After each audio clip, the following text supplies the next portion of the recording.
وانا بفتح الشباك النهارده لقيت ان انا ناسي الصبار ده بقالي شهر، وكنت واخده من عند النيل، وسبحان الله لسه محتفظ بالورده بتاعته. فيلا بينا نزرعهم. هنزرعهم بقى جوه قصريه الزرع دي، نحطهم بقى جوه القصريه ونخلي بالنا بقى يا شباب. نخلي بالنا. انا مسكته بعشم ونسيت ان هو بشوك.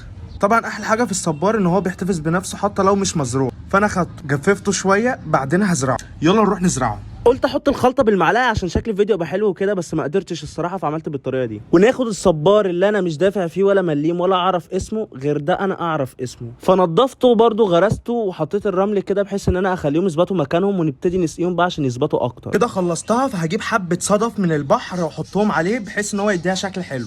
بجد الصدف ده بقى غالي على قلبي قوي، لان انا جايبه من جميع انحاء العالم. بجد يا جماعه انا بكدب قوي، فايه رايكم؟ بقت جامده قوي. نجيب شبانه بقى يتفرج على الصباره ويقول لي ايه رايك في دي. واضح ان هي عجبته قوي. ناخدها بقى نوديها مكانها ونبص عليها بقى بعد اسبوع. باي. بعد ما الاسبوع عدى بصوا الورد مفتح ازاي يا جماعه، شكله حلو قوي بجد.